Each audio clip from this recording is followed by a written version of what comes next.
So my first Atari VCS video was not quite what it should have been. I got caught up in being first and didn't really have a plan. Some people didn't like how much footage there was of me versus how much there was of the console, and I totally understand. Regardless, it's time for an update, and I'm thankful for the modest reach I've had so far. This time you'll be seeing less of me. I'm just going to read over my notes and overlay with what you want to see, the console. And for the record, I like this thing. I want it to succeed, and I encourage everyone to have some patience. The good news is the game library is already growing, so let's just start with that. As you can see, the store has gone from the 5 games it had before to 10. Some of them are completely free. Beforehand, I couldn't download VCS Vault 2 despite being charged twice. I am in Atari's official Discord, and that issue was fixed in real time. Like, they said, 1 sec, and then a couple minutes later said, try it now. Whatever they did on their end, it allowed it to download. As you would expect, it includes another library of arcade and 2600 games.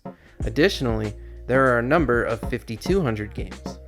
Last time I talked about notable games missing, stuff like Frogger, Pac-Man, Star Wars, and Pitfall. I am well aware that Pitfall is Activision, and even mentioned it in a Star Fox skit I filmed. Just because those games are licensed doesn't mean they can't be included. Atari would be smart to see about some acquisitions. It's been 40 years, so I don't know that it's unreasonable to expect a near-complete, if not fully complete, classics library. Anyway, since purchasing started working properly, I decided to buy Spearmaster for $9.99.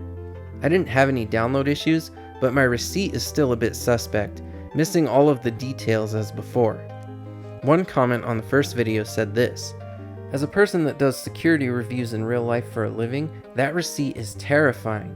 That means the DB backend is set up default mode, meaning start a countdown clock till it gets mega hacked, or it may have been already. Now, I'm not an expert in that field, but if that's true, then I would insist that addressing that be a priority. Now then, Spearmaster. It's a puzzle game. I definitely like the aesthetic, and it runs very smoothly. The goal is simple: destroy all the balls. You can only throw spears straight up in the air, at least as far as I've gotten. It didn't take long for the game to get ridiculous. 1 hit, and you have to restart the stage. Once you're out of hearts, you have to restart the whole level. Each stage is 3 levels, I believe. If you get to the 3rd stage with only 1 heart left, things get nerve-wracking fast. I've rage quit twice. It's not bad for a launch game. Missile Command Recharged is neat. Again, visually appealing, but for some reason extremely difficult for me.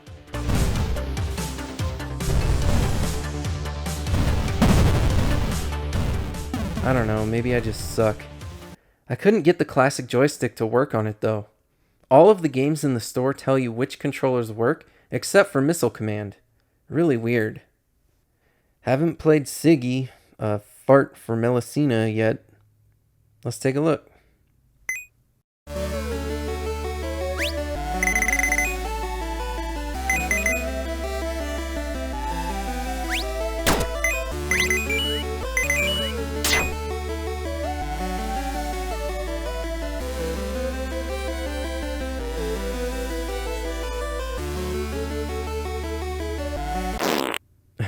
Okay.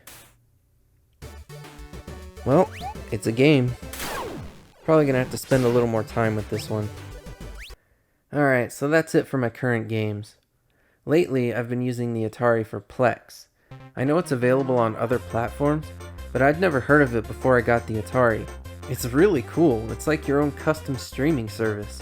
If you have any digital backups or digital copies of movies and TV shows, you can use your PC as a server to access those files and watch your movies on Plex. Very cool. I know a lot of people want to see PC mode, but it's just not going to come from me. Apologies for that, but I haven't installed an M2 drive yet, so there isn't a ton of space to mess with an OS to begin with. I was going to install additional RAM, but I bought the wrong kind. It requires DDR4 2400, and I accidentally got 1600. By the way, getting to the RAM was not easy. Taking it apart was a delicate, tedious process that required the removal of I think 10 screws, as well as unplugging some interior components. I'm not looking forward to doing it again. I'm hoping the RAM increase will fix some of my criticisms. The dashboard is slow and so is typing. It will occasionally hang up or delay, and on a few occasions completely froze for like 15 seconds. I had to wait for it to catch up because all the inputs I entered while it was frozen would happen rapidly. If the RAM upgrade can smooth all of that out, I'll be happy.